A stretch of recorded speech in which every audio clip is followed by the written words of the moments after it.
കേരളത്തിലെ കാലാവസ്ഥ ഇപ്പോൾ എങ്ങനെയാണെന്ന് നമുക്ക് ഓരോരുത്തർക്കും അറിയാം. തണുത്ത് വിറയ്ക്കുകയാണ്. പ്രത്യേകിച്ച് തെക്കൻ കേരളത്തിലൊക്കെ നല്ല തണുപ്പുണ്ട്. ഡിറ്റ്വ ചുഴലിക്കാറ്റിന്റെ സ്വാധീനത്താലാണ് ഈ തണുപ്പ് കൂടാനുള്ള കാരണം. സാധാരണയേക്കാൾ 4 മുതൽ 8 ഡിഗ്രി സെൽഷ്യസ് വരെ കുറവാണിപ്പോൾ സംസ്ഥാനത്ത് പലയിടത്തും അനുഭവപ്പെടുന്ന താപനില.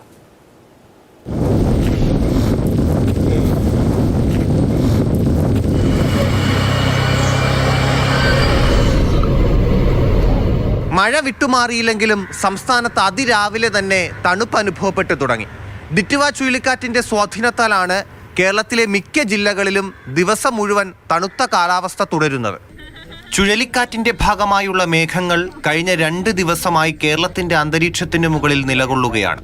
ഇതാണ് പകൽ സമയത്ത് പോലും തണുത്ത കാലാവസ്ഥ തുടരുന്നത്. സൈക്ലോൺ നമ്മുടെ കേരളത്തെ സംബന്ധിച്ചോളം കരയ്ക്കലിന് ഒരു ഏകദേശം 70 കിലോമീറ്റർ കിഴക്കായിട്ടാണ് ഇപ്പോൾ സ്ഥിതി ചെയ്തത്. തമിഴ്നാട് തീരം ചേർന്ന് വടക്കോട്ട് സഞ്ചരിച്ചുകൊണ്ടിരിക്കുകയാണ്. കേരളത്തിൽ നിന്നും കുറച്ച് വളരെയധികം ദൂരത്തേക്ക് അത് മാറുന്നതോടുകൂടി തെക്കൻ കേരളത്തിലും മധ്യ കേരളത്തിലും കാലാവസ്ഥ ഗണ്യമായിട്ട് ഇംപ്രൂവ് ചെയ്യും. വടക്കൻ കേരളത്തിൽ രാത്രിയും പുലർച്ചെയുമാണ് തണുപ്പ് അനുഭവപ്പെടുന്നതെങ്കിൽ തെക്കൻ കേരളത്തിൽ സ്ഥിതി അങ്ങനെയല്ല. തിരുവനന്തപുരം, കൊല്ലം, പത്തനംതിട്ട അടക്കമുള്ള തെക്കൻ ജില്ലകളിൽ പകൽ സമയങ്ങളിൽ പോലും മൂടിക്കെട്ടിയ കാലാവസ്ഥയും തണുപ്പുമാണ്.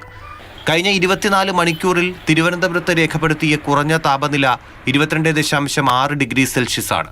പത്തനംതിട്ടയിൽ 20.5 ഡിഗ്രി സെൽഷ്യസും പൊന്മുടിയിൽ 20 ഡിഗ്രി സെൽഷ്യസിൽ താഴെയാണ് താപനില 18.8. തണുപ്പ് ഏറ്റവും കൂടുതൽ മൂന്നാർ തന്നെ 15.9 ഡിഗ്രി സെൽഷ്യസ്. രാവിലെയും രാത്രിയും പുകമഞ്ഞും ചാറ്റൽ മഴയും അനുഭവപ്പെടുന്നുണ്ട്. ഇത് കാലാവസ്ഥാ മാറ്റമല്ല, ചുഴലിക്കാറ്റിന്റെ സ്വാധീനത്താലുള്ള താൽക്കാലിക വ്യത്യാസം മാത്രമാണ്. T S Harishna, Mathrubhumi news, Thiruvananthapuram.